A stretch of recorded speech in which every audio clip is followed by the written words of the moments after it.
Bom dia, bom dia, bom dia, bom dia Londrina! Estamos juntos em mais um podcast aqui pela Paiquerê 91,7 e este é um daqueles podcasts especiais porque se trata dos 55 anos da Universidade Estadual de Londrina, universidade esta que verdadeiramente já transformou, transforma, irá transformar ainda mais a nossa cidade, né? Pelos seus estudos, pelas suas pesquisas, pela quantidade de profissionais que orbitam nessa cidade, via, em função, em virtude da Universidade Estadual de Londrina, que transformou esta cidade no que ela é hoje. Certeza absoluta isso, a gente faz pelo menos uma vez por mês, a gente comenta a respeito da importância da UEL dentro da cidade de Londrina, né? Todos nós sabemos desse grande reflexo. E a gente entende cada vez mais que a gente precisa abrir as portas da universidade para que a gente conheça cada vez mais esse colosso que é a UEL. E o tema de hoje são as transformações contemporâneas, as políticas inclusivas e afirmativas. Para esse bate-papo, eu trouxe aqui 4 convidados. A coordenadora do NEAB e docente do Departamento de Educação da UEL, a Marleide Rodrigues da Silva Perrude. É Perrude ou Perrude? Perrude. Perrude. Pós-doutora pela Universidade Estadual Paulista, Júlio de Mesquita, docente da Universidade Estadual de Londrina no curso de Pedagogia, coordenadora do Núcleo de Estudos Afro-Brasileiro, coordenadora do projeto de extensão Tecendo Redes para a Educação nas Relações Étnico-Raciais e Território, em Voz, Racismo Ambiente em Debate. Olha, Marleide, um prazer muito grande recebê-la. Bom dia e sinta-se à vontade. Bom dia, também é um prazer estar aqui. Muito bem. Sérgio Carlos de Carvalho, professor do Departamento de Economia e pró-reitor de Planejamento da UEL, economista pela Universidade Estadual de Maringá, mestre em Economia Rural pela Universidade Federal do Rio Grande do Sul, doutor em Economia Aplicada pela Escola Superior de Agricultura, Luiz de Queiroz, da USP, e reitor da Universidade Estadual de Londrina de 2018 a 2022. Sérgio, bom dia, bom dia, bom dia. Bom dia, é um prazer estar aqui com vocês. Muito bem. Jairo Queiroz Pacheco, professor do Departamento da História. O aposentado eu vou tirar de lado, porque um dia, professor, tanto que você estudou, não se aposenta nunca. Mineiro de Juiz de Fora, nascido em 62, graduado em História pela Universidade Federal de Juiz de Fora, mestre em Sociologia pela Universidade de São Paulo, USP, doutor em Serviço Social e Política Social pela UEL, atuou por 34 anos no Departamento de História da UEL, na área de História Moderna e Contemporânea, do qual se aposentou, e ainda não, na minha opinião, em 2023. Como pesquisador, trabalhou com organização de fontes históricas, estudos sobre memória, movimento operário e movimentos sociais. E, por fim, sobre ações afirmativas. Na época da implantação do sistema de cotas da UEL, era pró-reitor de graduação na gestão da reitora Lígia Pupato, de 2002 a 2006. Ô Jairo, bom dia, muito bom estar com você aqui. Bom dia, Marcão, bom dia a todos que nos ouvem e que nos assistem. Muito bem. José Miguel Arias Neto, nosso sócio nesse projeto aqui, todo mês esse sujeito vem para cá e traz todo o seu conhecimento, a sua simpatia. Diretor do Núcleo de Documentação e Pesquisa Histórica da UEL, graduado em História pela Universidade Estadual de Londrina em 86, com mestrado em 93, doutorado em 2001 em História Social pela Universidade de São Paulo. Fez pós-doutorado no Programa de Pós-Graduação em Relações Internacionais Tiago Dantas, Unesp, USP, PUC São Paulo, em 2015. Atualmente é professor associado de História Contemporânea na UEL e docente nos programas de pós-graduação em História Social UEL e História e Regiões na Unicentro. Miguel Arias Neto, você aqui praticamente toma conta do podcast, porque é um prazer muito grande. Todo esse processo nosso aqui se transformou a partir do momento que, num bate-papo há 2 anos, quase 3 anos atrás, eu descobri que quanto que seria interessante trazer professores catedráticos da Universidade Estadual de Londrina para as ondas do rádio. Então, obrigado mais uma vez de você estar aqui. Imagina, bom dia a todos e todas, os nossos ouvintes. Na verdade, nós temos que agradecer essa parceria, que já é uma parceria que já está indo para o 3º ano quase. 3º ano. E é uma parceria que tem rendido muitos frutos, exatamente pelas conversas que a gente tem tido aqui. né, os vários temas. Então, acho que tem sido muito proveitoso e para os válido. ouvintes também. Não É é? válido, é válido. Ô Miguel, já vou continuar com você. O que levou a universidade à implantação de ações afirmativas há 20 anos atrás? Por quê? Porque elas não eram reconhecidas, ponto. Porque elas não eram debatidas, era um pouco de repressão, era um pouco de medo, era política de época que não dava essa condição, ou a própria sociedade civil organizada não sabia o que era uma ação afirmativa? Ou era um misto disso tudo? Olha, na verdade, Marcão, vamos pensar assim, desde que foi promulgada a Lei Saraiva, que implantou as eleições diretas no segundo reinado, até 1988, com a Constituição Cidadã, os analfabetos não podiam votar. Né? E se você pensar isso em termos de sociedade brasileira, onde a maioria da população é negra, então isso significa um grande empecilho, quer dizer, uma exclusão social sem tamanho. Então, é uma coisa tão... E isso foi tão naturalizado que, quando surge o debate das ações afirmativas e do sistema de cotas, a sociedade teve dificuldade em reconhecer, e ainda tem, em certo grau, dificuldade de reconhecer a necessidade dessas políticas afirmativas. Acho que a gente está indo na UEL, mas é uma luta constante. Eu acho que o Sérgio está aí, o Jairo, a Marleide, né, para dizer dessa luta, né, o quanto é uma luta constante, diária. Né? Nossa. Exatamente. Marleide, sua opinião, por gentileza. Com certeza, né? Esse debate ainda, eu sempre digo que não é uma discussão pacificada no interior da universidade, nós temos muitos desafios, né, para o debate das políticas de ações afirmativas, em especial das cotas raciais. Né? O NEAB tem um papel extremamente importante nesse processo, na medida que propõe debates, discussões, ações formativas, né? Porque o debate das políticas de ações afirmativas permeia o que a gente chama ainda da necessidade de combater o racismo na sociedade brasileira e também no interior da universidade. Por mais que isso esteja tão claro como combate, ainda não é que é obscuro, não é? É uma conquista constante, não é não, professor? Eu vou voltar. Em 2004, 2005, eu comecei a participar do processo de discussão, puxado pelo Jairo, pela professora Lígia, das ações afirmativas. Mas eu creio que ali a UEL honrou o seu propósito inicial.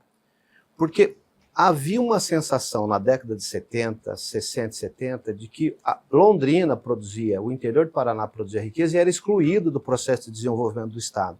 Então criaram-se várias faculdades. E aí perguntavam, os nossos filhos não têm onde estudar. E a UEL foi criada. Só que aí tem o reflexo do que é dialético no processo. A UEL foi criada, desenvolveu pesquisas, estudou a sociedade, várias outras universidades também fizeram, e num determinado momento, eu vi a Yamukumi falando isso, e falou, por que meu filho não está na universidade? Não vai para a universidade. Era a pergunta que era feita pela sociedade londrinense, por que os nossos filhos têm que ir para Curitiba e não tem como estudar aqui? Criou-se uma universidade. E a Mucumbi, o movimento negro, perguntou, por que o meu filho não está lá? E aí houve um encontro de pesquisadores que já estudavam desigualdade, e as mais variadas desigualdades, e desigualdades raciais é uma delas. Houve um encontro do movimento com pesquisadores e uma administração voltada para a inclusão e para a cidadania. E a UEL honrou o seu propósito inicial, que é todos os filhos da região e todos os filhos do Paraná têm que ter acesso a uma universidade de qualidade e acesso ao desenvolvimento. Então, eu creio que naquele momento, mas é contraditório, é conflituoso. Exato. Mas a universidade honrou, foi um grande debate, uma grande discussão, e a universidade honrou, e houve esse encontro muito auspicioso. Jairo. Bom, completando na linha do Sérgio, a iniciativa de colocar o problema de que era necessário ter um equilíbrio maior na composição de quem entra na universidade pública, foi o movimento negro que trouxe essa questão. E trouxe por quê? Sendo mais de 50% da população, está ausente dos espaços de poder, dos espaços de formação de opinião, e a consequência disso isso causa e ao mesmo tempo é consequência de essa parcela da população estar majoritariamente marginalizada. Bom, então o movimento negro falou, bom, a universidade é pública, é de todos, onde estão os nossos filhos? Por que eles só entram na universidade para exercer cargo de faxina ou de jardineiro? Essa pergunta, essa questão, estava numa conjuntura em que o movimento negro estava questionando não só a sua presença na universidade, em que lugar que ele está na sociedade. E aí entra a defesa das políticas afirmativas como uma pauta política. Das possibilidades de fazer política afirmativa, a inclusão na educação é a mais efetiva. Porque qualquer coisa que você dê para alguém, isso se desgasta, exceto conhecimento. Entendi. Então, a melhor forma de você trabalhar com as parcelas marginalizadas é dar condições delas saírem desta posição. É a educação. É a educação. E aí, a universidade pública, ela é um espaço de excelência. Quem entra na UEL vai ter uma vida diferente e melhor do que se não tivesse entrado. Quem entra na UEL vai ter uma vida melhor e diferente numa proporção maior do que em grandes outras oportunidades de fazer uma graduação. Quem pode ter acesso a isso? Bom, se ela é pública, isso deve estar distribuído de forma o mais igualitário possível para todos os segmentos que formam a sociedade. Então, tudo começa por essa luta geral dos negros querendo questionar a sua posição de subalternidade e a percepção de que políticas afirmativas na educação seria um alvo preferencial de fazer esse questionamento. E uma luta que continua, Marli tem toda a razão. E se iniciou dessa forma, se ampliou para outras e ainda tem muitos desafios. Marlene, complemente. Acho que o professor Jairo destacou muito bem que a educação ela muda a realidade da população negra. Então, hoje nós temos aí, né, a população negra ocupando alguns espaços a partir dessa política de cotas, né, a partir das políticas de ações afirmativas, cotas raciais. Né? Acho que tem outro elemento também importante, que a partir do momento, né, que a população negra, que essa juventude acessa a universidade, ele também vai revisitar a sua história.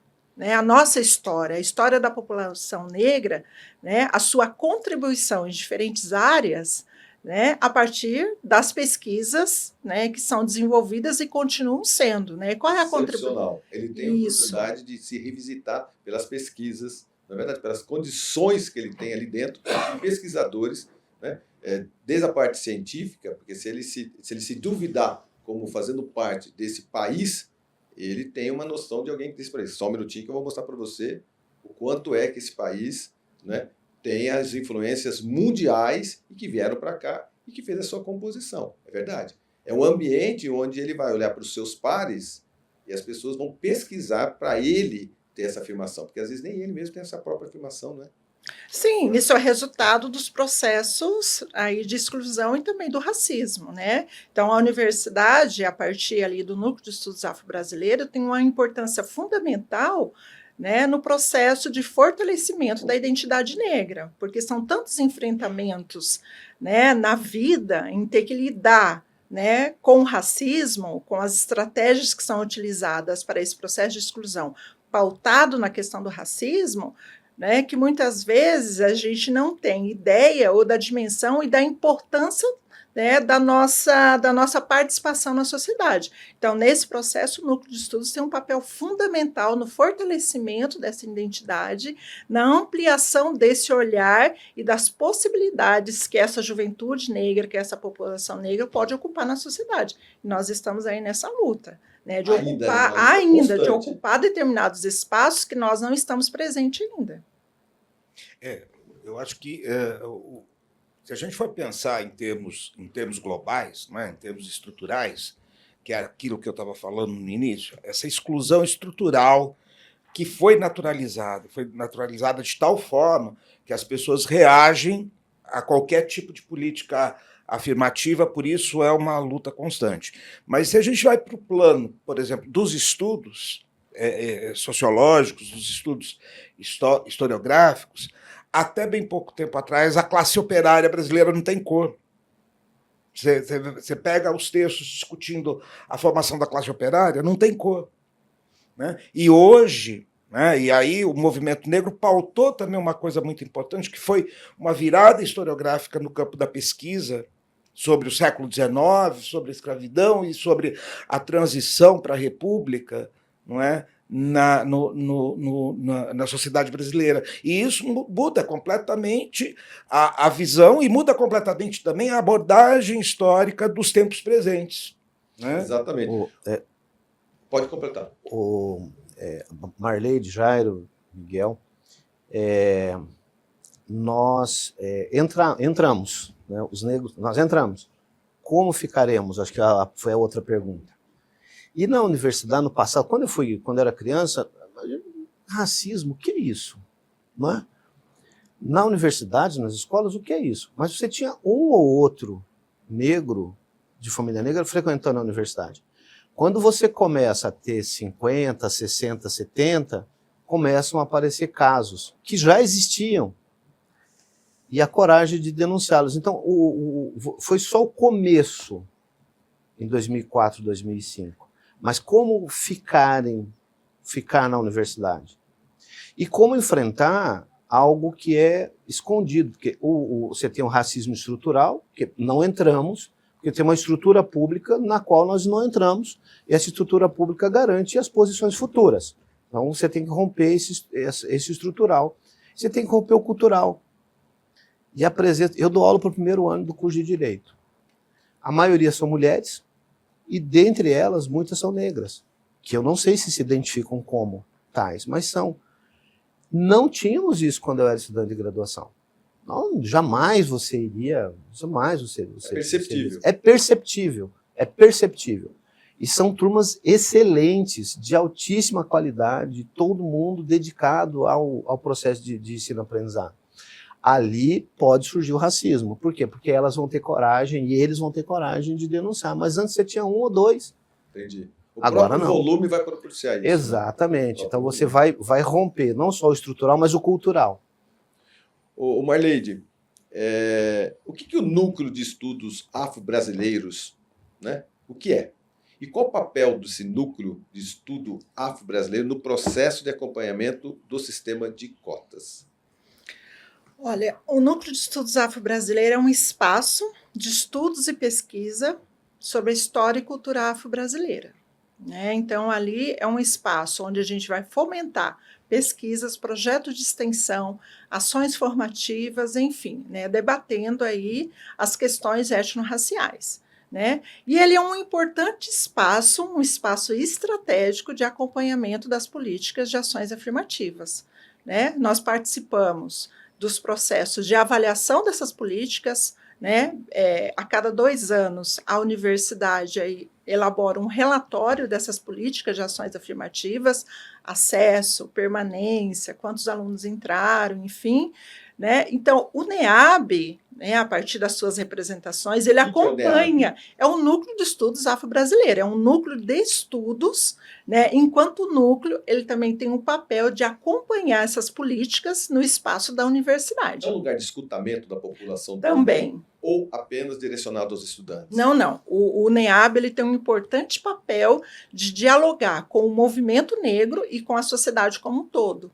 Né? Tanto que nós desenvolvemos várias ações dentro e fora da universidade. Ele habita no setor acadêmico e educacional, mas ele escuta a sociedade como um todo. Como um todo. Né? O nosso papel é fazer essa articulação. Tanto que hoje nós desenvolvemos um trabalho que nós chamamos de trabalho em rede. Então, toda a ação do Núcleo de Estudos Afro-Brasileiro, ele é feito em articulação, em diálogo com o movimento negro, com o Conselho Municipal da Igualdade Racial, com a gestão municipal de promoção da igualdade racial, né, com os estudantes, com os docentes, com o Ministério Público. Então, não há como o NEAB atuar de maneira isolada dentro da universidade. E da sociedade. Da sociedade, ele precisa estabelecer esse diálogo, tanto que hoje nós estamos aí num diálogo bastante constante com as escolas, com a formação de professores, né? Também estamos em diálogo com estudantes, quando a gente leva discussões, cursos e oficinas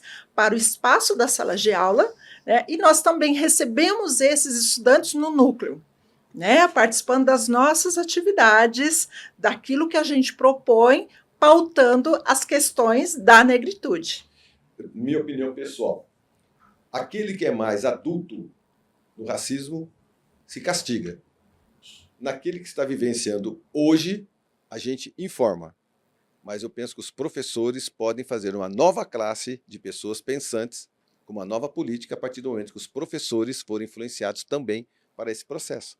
Porque estão nas crianças, na verdade, está na sala de aula essa inclusão, né? Essa nova política, esse pensamento. Concordo plenamente do NEAB estar envolvido com as secretarias de educação, porque, vou repetir, o adulto, às vezes, ele tem um pensamento racista que, às vezes, ele nem consegue perceber de onde veio isso. Está tão intrínseco na vida dele, está tão intrínseco num vô, de uma avó na sociedade, que, às vezes, ele não se apercebe. Então, se castiga o racismo, com toda certeza. Se castiga. Está aí os direitos e deveres. Perfeito. E nós estamos vivenciando todo esse processo de evolução e de conhecimento. Agora, na minha opinião pessoal, onde está verdadeiramente essa nova população? Nos bancos escolares. Então, nos bancos escolares, para você chegar para as professoras, passar essa informação para os professores, porque o novo público tem que estar vindo melhor que o nosso. Marcão, o NEAB cumpre um papel importante, porque nós precisamos ser educados para não sermos racistas. Quando eu digo nós, eu digo nós. Perfeito. Porque, como você mesmo disse, lá vem da minha avó, do meu avô, aquela cultura, e nós precisamos ser educados. Eu poderia dizer, nós precisamos aprender a não ser, precisamos sim, mas nós precisamos ser educados. A gente precisa ser letrado nesse processo. E volta e meia você se depara com aquele preconceito que seu bisavô tinha pela cultura que ele tinha. Então nós precisamos ser educados. O NEAB cumpre um papel fundamental. Ele nos ensina a não sermos racistas. Concordo plenamente. Acho que tem um elemento importante nesse processo que o NEAB vem aí desenvolvendo. Uma das perversidades do racismo é justamente a sua naturalização, né? Ele permeia as relações cotidianas, familiares, no grupo de amigos, né? A questão do racismo recreativo, ele está ali presente. Então, essa é uma das perversidades do racismo, na medida em que ele é naturalizado nas nossas relações e nós reproduzimos. Qual é o nosso papel enquanto núcleo de estudos, à medida em que a gente propõe, né, processos educativos? É desconstruir, é desnaturalizar, né, esse racismo que está presente na sociedade. É um desafio. Com certeza. Por quê? Né? Porque há uma falsa ideia que existe uma democracia racial, né? Que todos nós somos iguais. E nós sabemos que, na prática, isso não acontece, né? Pessoas pretas morrem todos os dias por conta do racismo, né? Pessoas pretas estão fora dos bancos escolares por conta do racismo, né? O racismo nos adoece todos os dias, né? Por isso a importância desse debate. E eu achei interessante porque a situação fica normalizada, né? Ela fica normalizada, você não percebe isso, na verdade.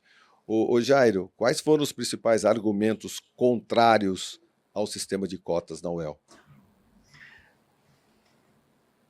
Quando o sistema foi discutido, no ano de 2004, você tinha uma universidade que aplicava cotas, que era a Estadual do Rio, e tinha mais 4 ou 5 fazendo a discussão sobre implantar essa medida. Então, era uma novidade muito grande no país. A primeira coisa que se falava era que isso ia diminuir a qualidade da universidade. Olha o racismo aí. Colocar negros na universidade ia comprometer a sua qualidade. Marcão, e assim, as pessoas não usavam esse argumento com constrangimento. Elas falavam sinceramente e eram Abertamente. Abertamente. E Aí a gente tinha já 1 ano de funcionamento na UERJ. O que tinha acontecido lá? As médias dos alunos cotistas eram ligeiramente superior às médias dos não cotistas. E aí, então, o argumento Caiu. da qualidade caiu. No fundo,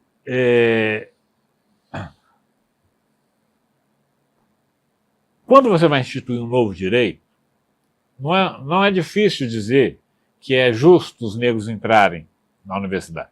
Isso era fácil ser falado porque era evidente. O estudo que tinha na época era que só 2% dos alunos da USP eram negros. Ora, se a população negra é 50%, ela não pode estar comparecendo apenas com 2% numa universidade. Então isso era fácil. Agora o problema é que para você reconhecer um novo direito, você tem que acabar com um privilégio. E qual que é o privilégio? O privilégio branco. A Universidade Estadual de Londrina é um lugar de disputa. E aí, essa perda de monopólio por parte de uma população que se acha superior e merecedora, essa era a principal resistência. A gente fez debate no Rotary, na Câmara Municipal, em escolas particulares. E qual era a grande questão? A questão é, a universidade, se ela é para todos, porque ela é sustentada pelos impostos de todos, ela não pode ter um segmento tão grande da sua população ausente. Mas esta população que está super representada, ela vai resistir, resistiu. Mas, enfim, eu acho que à época, o principal argumento era esse de mérito e foi derrubado, primeiro demonstrando que aonde aconteceu estava sendo positivo. E rapidamente, alguns anos depois, quando já tinha 6, 8, 10 universidades, aconteceu a mesma coisa. Aqui na UEL, a gente já mediu isso em vários momentos. E é sempre isso. Ou é igual, ou ligeiramente superior, ou quando inferior, a média é 7,1 num curso geral. Dos cotistas é 7,3, dos não cotistas é 7,7. Essa informação é extremamente importante, porque eu já ouvi isso particularmente, de que é como se fosse enxugar gelo. De nada adianta dar as cotas, porque as pessoas não têm essa capacidade de se equiparar, porque até o estudo antes, né, do primário, do ginasial, na verdade, foi um pouquinho menor. Então isso cai por terra. Essa informação é extremamente importante. E você sabe por que isso acontece? Primeiro, você tem que fazer inclusão em lugar bom. O time da UEL sabe ensinar. E quem sabe ensinar, ensina igual, mas assim, sabendo para quem está ensinando. Então, se eu tenho um aluno com mais dificuldades, eu me dirijo a ele de uma forma diferente do aluno que não apresenta essas dificuldades. A sensibilidade disso, né? Isso é qualidade. Você tem que fazer inclusão em instituição que tenha qualidade. A outra questão é a seguinte, é a boia do afogado. Para um negro que entrou na universidade, não tem outra chance. É a chance da vida. Então, aquele classe média que teve tudo de mão beijada, não valoriza tanto aquele lugar e aquela oportunidade única, né? Como o que foi incluído. O resultado é que essas defasagens que ele traz se compensam por esta dedicação. Extra. A evasão dos cotistas é menor, estatisticamente comprovado pelos nossos relatórios. A média, não tem diferença estatística entre as médias. Você usa a média, não tem diferença entre elas. Então, o resultado acaba sendo auspicioso. Muito bem. Uma questão que é interessante, que acho que a gente tem que discutir depois, né, do intervalo que vem aí, as políticas são as políticas de permanência dentro da universidade. Porque isso, e a Mucumbi já dizia, né, não adianta colocar os nossos filhos lá se não tiver como mantê-los. Exatamente. Então, junto com o sistema, com a implantação do sistema, vieram políticas de permanência. Muito bem. Amigos, daqui a pouquinho nós voltaremos com a série 55 anos da Universidade Estadual de Londrina, tema As Transformações Contemporâneas, as Políticas Inclusivas e Afirmativas. Não sai daí que a gente já volta. Estamos de volta. Podcast Marcão Careca, série 55 anos da UEL, as transformações que essa universidade faz e também as transformações pessoais contemporâneas quando o assunto são políticas inclusivas e afirmativas. Nós estamos batendo um papo aqui com o professor José Miguel a respeito de como permanecer nesse processo todo. Porque aí você tem uma conquista, entra o cotista e a permanência dele. Que tipo de política pode-se ter, né, de uma pessoa que tem custos pessoais, custos profissionais, e a sociedade se prepara para isso, a universidade se prepara para isso. Como preparar esse profissional também é uma outra pergunta, essa é minha, pessoal, né? Como é que esse profissional que fica ali estudando, que às vezes não tem condição de ter um trabalho apropriado ao curso que ele está fazendo, quando ele sai para o mercado de trabalho, será que ele está preparado, professor, assim, de entender a demanda tecnológica, né? Como é que ele se prepara e como preparar como um todo essa classe de trabalho? Olha, eu vou pegar aqui a fala do Jairo, né, daquilo que ele disse que é a boia de salvação, e eu vou dar um exemplo. Né?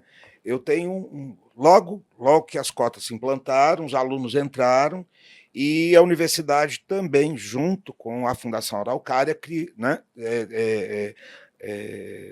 se fez um projeto e se tinha bolsas para os alunos, bolsas de inclusão. Né? E foi solicitado aos professores que oferecessem vagas nos seus projetos. E eu tinha vaga num projeto de pesquisa na época e eu recebi um aluno cotista. Né? Ele veio de uma família de cortadores de cana de Paraguaçu Paulista. E hoje ele é professor da Universidade Federal do Paraná, com bolsa sanduíche na Europa e agora está fazendo um pós-doc na Europa também. E ele disse, se não fosse o sistema de cotas, eu estaria cortando cana em Paraguaçu Paulista. Então você tem o exemplo vivo. Você Sim. Testemunha ocular, como se dizem, né? Você e assim, acompanhou esse processo. E como ele, tem muitos. Como ele, tem muitos. Né? A gente vê, por exemplo, na própria universidade, né? A gente tem o NEAB, articula um grupo extremamente importante, né, que está mudando a cara da universidade. Né? O Jairo falou, o que é bom para a UEL, o sistema de cotas? Porque a gente hoje tem, né, muito mais... ainda não é o ideal, mas ela é muito mais representativa da sociedade brasileira e local do que há 20 anos atrás. Mas a Marleide queria falar, e o Sérgio também. Acho que o professor Miguel tocou num ponto extremamente importante, que nós, no NEAB, né, todos os dias dialogamos com estudantes. Às vezes ele é o primeiro da família a acessar a universidade. Exatamente. Né? E sendo o primeiro, ele vai buscar todas as estratégias possíveis e imagináveis para permanecer na universidade. Então, as políticas de permanência, eles são essenciais para esse estudante ter a oportunidade de avançar nos seus estudos, de aperfeiçoar o seu conhecimento. Então, assim, o acesso é importante por meio das políticas de cotas, mas a permanência, a política de permanência é essencial para os estudantes que acessam essa política, porque são elas que vai garantir não somente a permanência, mas a ampliação desse conhecimento, para que esse estudante tenha tempo de se envolver com os projetos de pesquisa, os projetos de extensão, tenha tempo de estudar, né, que não precise conciliar trabalho e universidade, que nós sabemos, né, o desafio. Eu também fiz a minha universidade estudando e trabalhando, eu sei justamente o desafio que foi, né, como diz, assumir essa empreitada. E tem outros elementos, o acesso a cursos, né, a cursos de formação, acesso a cursos de inglês, de informática, né, de leituras acadêmicas, são todos elementos essenciais para você permanecer na universidade, que muitas vezes nós não tivemos acesso lá no ensino fundamental e médio, médio pelas nossas condições. Então, a oportunidade muda a vida desses estudantes e vem mudando muitas vidas. Marcão, tem um economista chamado Gary Becker, um economista da Universidade de Chicago. Ele tem uma frase, uma expressão que ele usa o seguinte: nós precisamos comprar os pais para que eles mantenham os filhos na escola, porque o ganho de capital humano é um ganho social fundamental. A pessoa ganha e a sociedade ganha. Ele usa a expressão: precisamos subornar os pais para os pais manterem os filhos na escola. E ele falava isso das famílias pobres dos Estados Unidos. No caso das famílias pobres brasileiras, que a maioria são composta por negros, nós precisamos o quê? O jovem entra, o menino ou a menina entra na universidade. A primeira coisa que ele precisa é comida. Você acredita nisso? É verdade, nós precisamos de um restaurante universitário. A UEL tem um bom restaurante universitário, excelente restaurante. Eu que vivi mais de 10 anos comendo restaurante universitário, é um dos melhores do Brasil. E é uma comida barata e de boa qualidade, que para um jovem de 17, 18, 19 anos é excelente, dá conta. Mas isso só não basta. Alguns chegam aqui, e eu tive relatos de estudantes, inclusive, coincidentemente, um estudante do curso de Direito, formada já em Direito, que já está praticando há muito tempo, ela disse que chegou aqui, teve que dormir no banco, né? Porque não tinha onde ficar, não tinha uma rede de relações para se instituir aqui. Foi abrigada pela universidade, conseguiu, montou república, etc. E depois? Não conhece ninguém, não é dono, não conhece ninguém que tem escritório, não tem as relações. Bolsas são importantes para os alunos também estudarem. Depois vem os estágios. Então, e por quê? Porque quando ele recebe bolsa, ele deixa de ser um peso financeiro para a família, que geralmente são famílias pobres e vulneráveis. Então, quando a gente recebe os estudantes, ele se alimenta, ele tem abrigo, ele tem moradia estudantil, ele tem a possibilidade de ter moradia estudantil, ele deixa de ser um peso para a família. Na pandemia, nós tivemos um problema. Tivemos que fechar a moradia estudantil. Fechar a moradia estudantil significaria que o estudante voltaria para casa de uma casa ainda pobre, porque ele não havia conseguido renda, não estava formado. Então, nós acabamos criando uma compensação para os estudantes. É uma mecânica essa. Para eles voltarem, exatamente. A pandemia, ela cai com uma cunha na situação. Calma aí.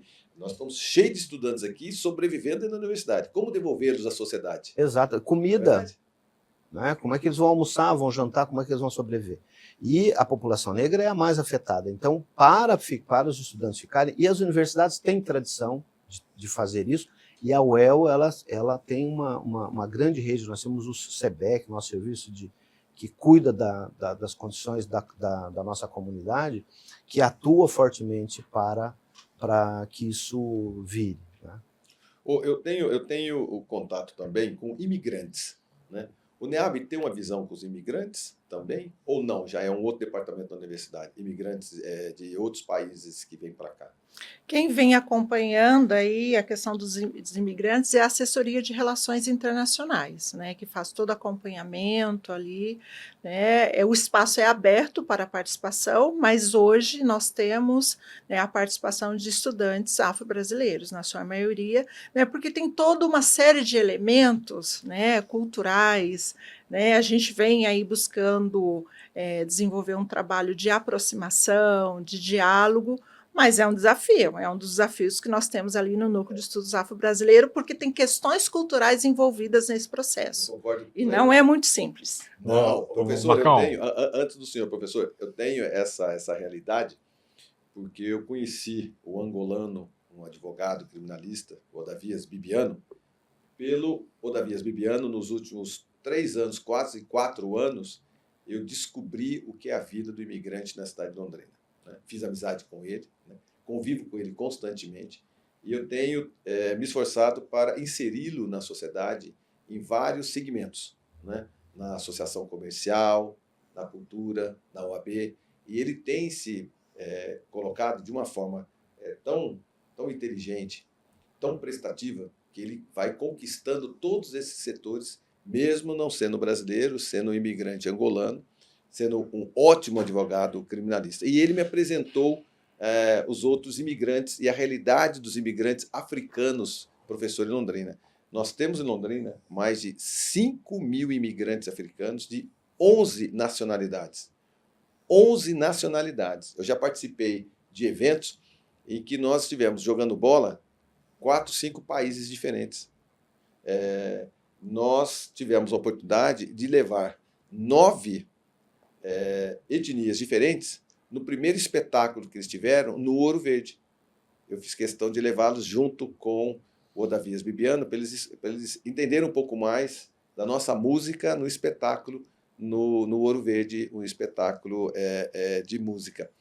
Então, essa realidade, quando às vezes eu dou carona para algum deles para a universidade, eu fico olhando aquele jovem entrar na universidade e falo, rapaz, esse cara atravessou o mundo e Londrina está aceitando ele pelas portas da universidade. E ali, com toda certeza, quando você pergunta, o que você está fazendo aqui? Faço engenharia, faço medicina, faço direito, faço tecnologia. Ou eles vão trazer toda essa gastronomia, cultura religiosa, a indumentária, e que nós temos que entender o que é tudo isso. Eles têm horários para suas orações diferentes, para sua alimentação diferente. Então, verdadeiramente, é um grande desafio. Porque você tem que ter ali como é que você consegue conviver com 10, 11 etnias diferentes, não é? Mas é um aprendizado para a universidade, não é, professor?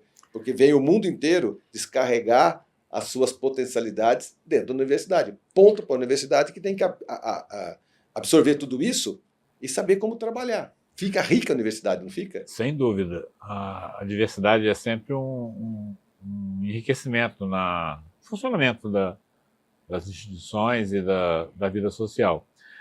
A Assessoria de Relações Internacionais, a ARI, ela faz um encontro mensal dos estudantes estrangeiros para que eles possam se colocar, possam interagir entre si e dividir as suas preocupações, as suas soluções. É um processo muito interessante de integração deles com a instituição.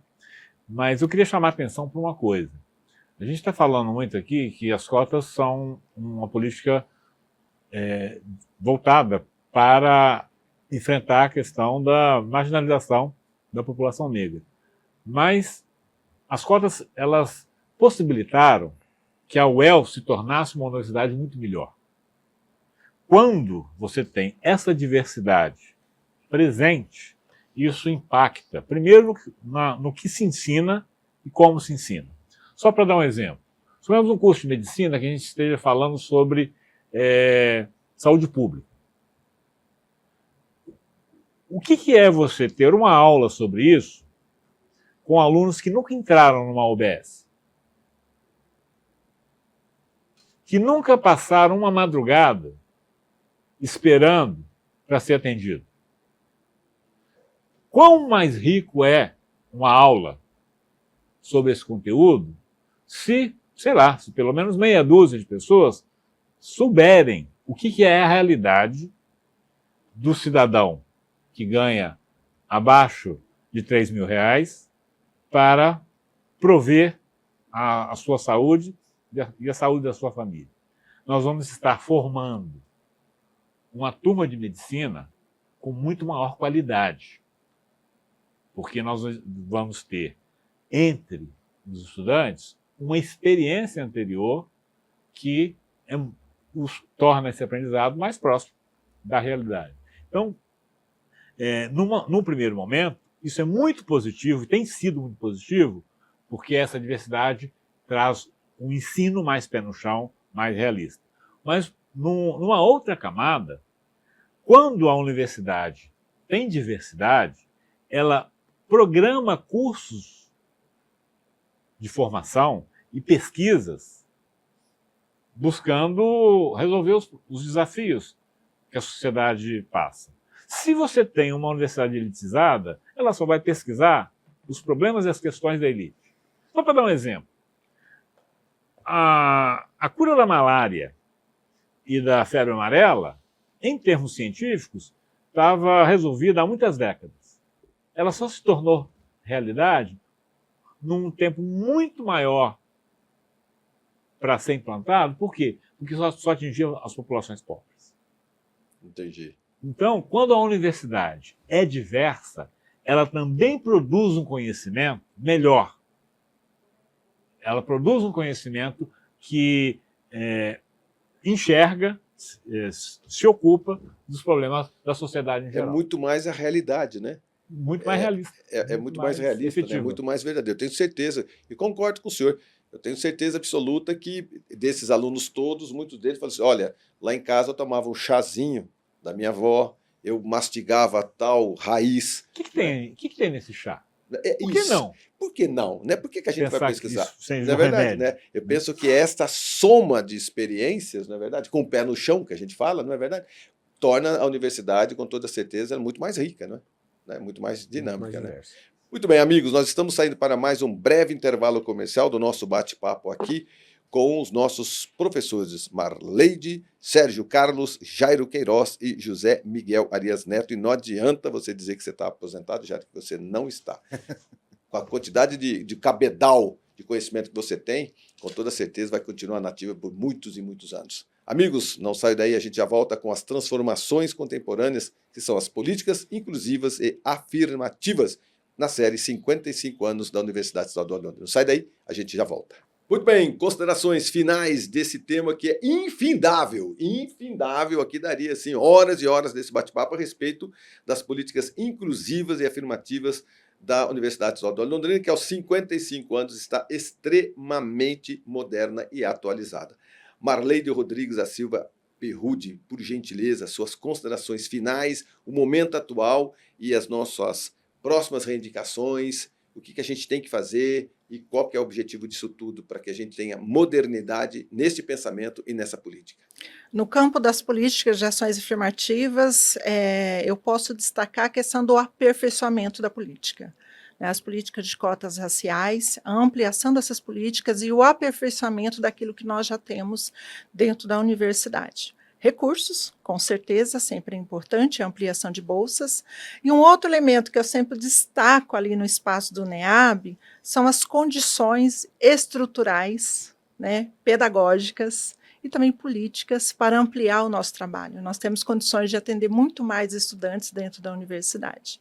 E a gente vem desenvolvendo um trabalho ali em parceria com o NDPH, né, com a gestão de promoção de igualdade racial, com o Conselho, de dar visibilidade às ações do Núcleo de Estudos Afro-Brasileiro para que a gente possa aí ampliar as discussões dentro e fora da universidade sobre a pauta racial, né, na perspectiva de processos educativos. Então, nós estamos aí numa ação, a partir dos nossos projetos de extensão, né, com financiamento, e aí a gente precisa pleitear os financiamentos, né, para que a gente tenha bolsistas, para que eles possam se envolver nas nossas ações e ocupar os diferentes espaços das escolas, dos serviços de convivência, das ações culturais. Então, eu destaco, enquanto desafio, o aperfeiçoamento dessas políticas e a ampliação das políticas de permanência por meio de bolsas. Acho que é um dos elementos, e dar visibilidade às ações do Núcleo de Estudos Afro-Brasileiro. Então, é isso que eu aponto aí para as próximas gestões, aí, enquanto um trabalho necessário de fortalecimento do Núcleo de Estudos Afro-Brasileiro. Dessa parte do seu diálogo, o reconhecimento e a divulgação, conte comigo. Conte comigo mesmo, não só aqui como jornalista, mas também como secretário de Cultura. Viu? Eu tenho acompanhado muito pela importância que tem. O contato seu, por gentileza, para quem quiser descobrir um pouquinho mais como participar, pode ser um @.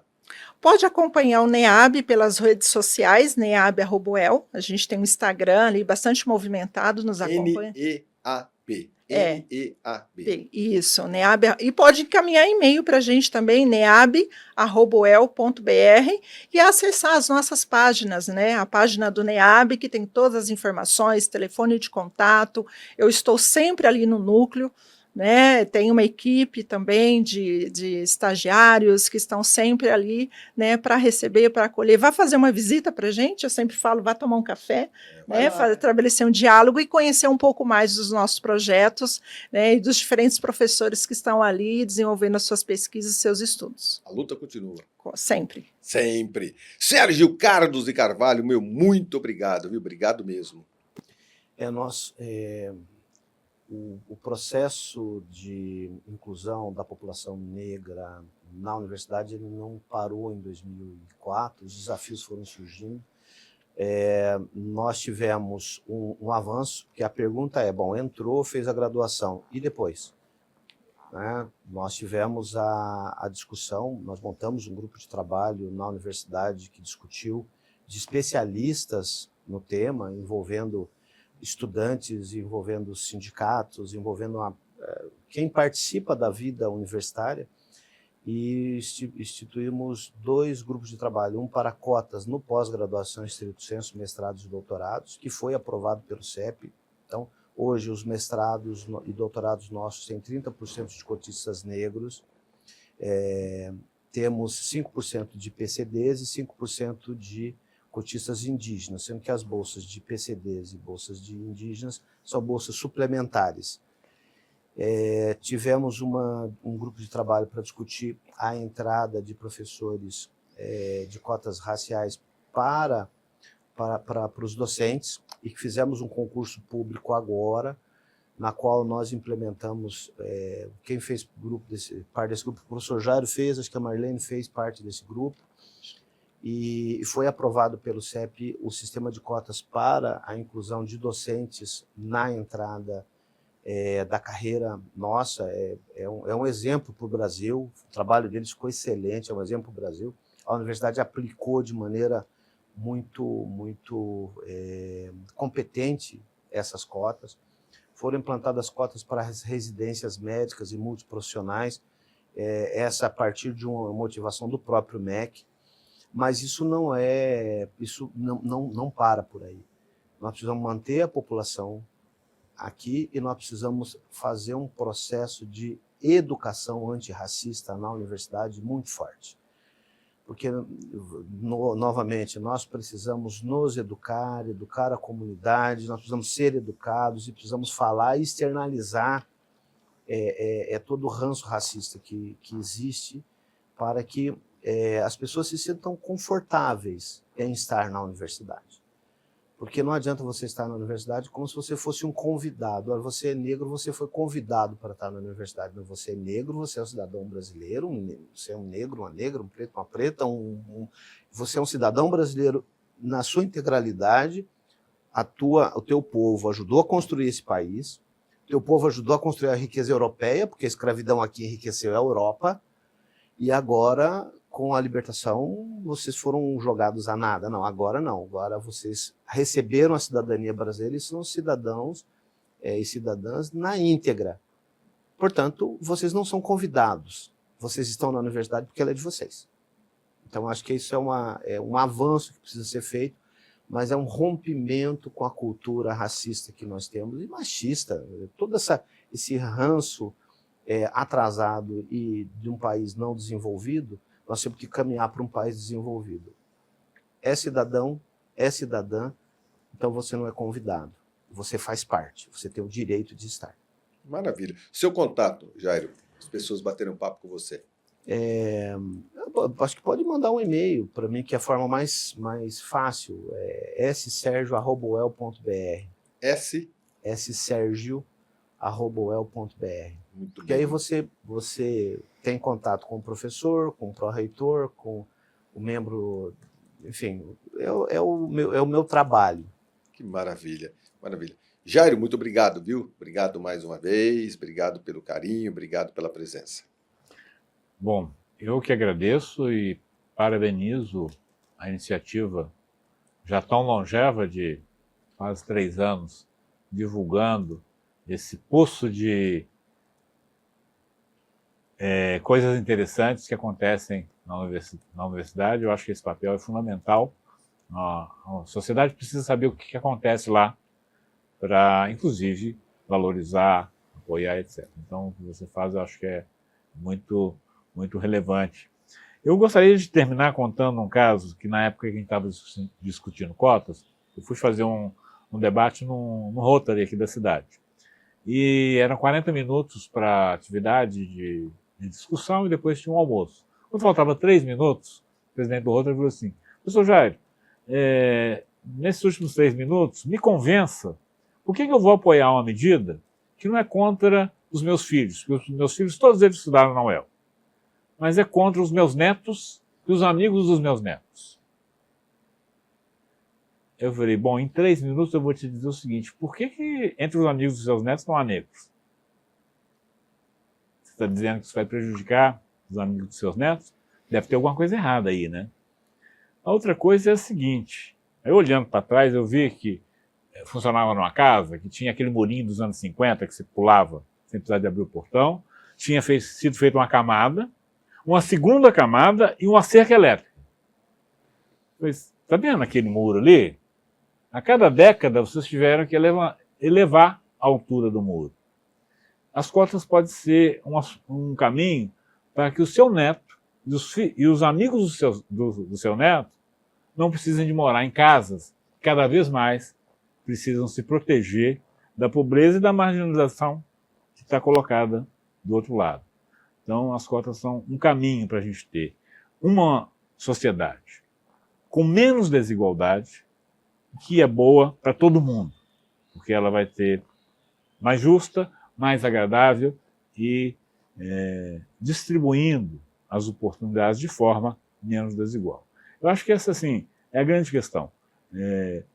É uma questão da universidade, mas é uma questão da sociedade. A gente precisa de pensar que o mundo que a gente vai deixar para as próximas gerações precisa de muitos consertos, muitos ajustes. E isso é uma contribuição da universidade para uma dessas frentes que a gente precisa de aprimorar no nosso Brasil. E você não vai se aposentar não, né? Pois é, mas eu só não gosto do termo inativo. Aposentado não é inativo. Continua muito ativo. Muito bem, isso mesmo. Para te encontrar, você tem ainda um e-mail ativo? O mais fácil é Jairo Q de Queiroz, P de Pacheco, Jairo QP, @uol.com.br. Maravilha, muito obrigado, amigo. Está proibido de aposentar. Com certeza. Obrigado, viu? Miguel, mais uma vez, obrigado pelo apoio de sempre, nesses últimos anos, mensalmente, a gente volta aqui com os assuntos mais diversos.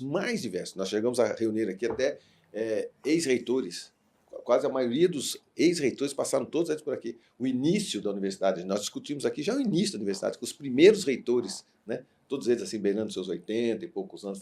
Foi sensacional, sensacional. Então nós estamos aqui já, partindo já para o 3º ano, né? Isso me dá uma satisfação muito grande, porque a cada programa eu aprendo mais, com toda certeza eu vou visitar o NEAB lá e os outros setores, faço questão disso. Acabei de fazer reuniões com a reitora Marta, com a Marta também da Casa de Cultura, com o vice-reitor, né? Então, eu estou bem empenhado em aproximar cada vez mais a Casa de Cultura com a Secretaria de Cultura, a universidade com a cidade. Vejo com bons olhos, é bom para todo mundo, só vai acrescentar tudo isso. Obrigado mais uma vez, viu, Miguel? Eu é que agradeço, Marcão. Eu acho que a gente tem essa parceria. Eu acho que, assim, desde que eu assumi o NDPH, né, há 4 anos, a gente colocou na agenda do NDPH a questão da discussão racial dentro da universidade, né? Então, já no 1º ano, a gente fez um curso online sobre história afro-brasileira e a questão e o antirracismo, né, as políticas antirracistas. Trouxemos gente do Brasil todo para falar nesse curso, né? E essa relação vem aprofundando. O ano passado a gente já elaborou um projeto de extensão junto, a gente tem trabalhado, esse projeto é o Memórias e Histórias e Memórias das Populações Negras em Londrina, né? Então articula o NEAB, o NDPH, o Museu Histórico, né? E a gente tem feito as ações nesse projeto, né? Várias ações, a gente já tem podcast, já tem documentário, já tem uma série de coisas feitas, né, nesse projeto. Tem um grupo de alunos que está estudando os jornais, né, a Folha de Londrina, enfim.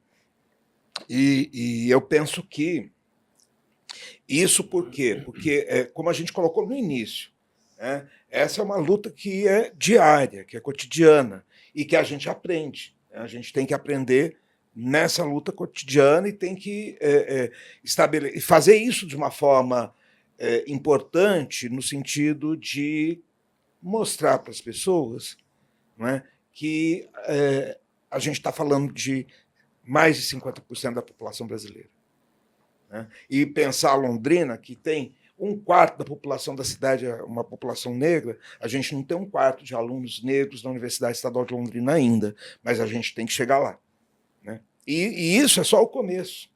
Né? É o começo. Eu acho que o Jair colocou bem. É a forma que a universidade tem para contribuir para essa mudança. Mas isso é só o começo, porque depende de nós, depende da sociedade, e eu acho que o trabalho que você tem feito aqui contribui muito para isso. Né? Nós já trouxemos pessoas do movimento negro para falar sobre Londrina, sobre o movimento negro em Londrina. Né? Então, eu acho que a mídia tem um papel fundamental. E eu acho que aí Marlene também tem razão, tem que dar visibilidade para o NEAB, né, que articula tantas coisas, né, e que precisa mesmo ser dotado das melhores condições para fazer esse tipo de política. Né? E aí vocês... Nós tivemos discussões aqui interessantíssimas. Nós discutimos até os cemitérios de Londrina, as religiões de Londrina. É verdade, os imigrantes de Londrina, tudo via universidade, né? Sempre bem interessante. E aí vocês podem me achar no e-mail ndph@uel.br. Mais uma vez? Mais uma vez? ndph@uel.br. E tem a nossa página também, o nosso site, nosso Instagram, nossas redes sociais. No nosso YouTube está lá o curso, né, de História Afro-Brasileira. Os alunos... A gente já fez uma outra turma fazer esse curso assistindo, né, o que está lá gravado já. Então, acho que temos procurado contribuir um pouco. Muito, muito. Amigos, nós estamos indo embora com a sensação de que, com toda certeza, esse é um assunto muito profundo, né? Vocês têm muito conhecimento. Eu só tenho que agradecer pelos anos e anos que vocês estão estudando. O professor, ele estuda e ele não é egoísta, ele estuda, quanto mais ele sabe, mais ele passa. É uma das profissões mais dadivosas. Né? Normalmente, um profissional, ele estuda, guarda para si e aplica de vez em quando ele é perguntado. O professor não. O professor, quanto mais ele estuda, mais ele quer ensinar e mais ele entrega todo o conhecimento dele. Eu acho isso uma coisa extremamente dadivosa.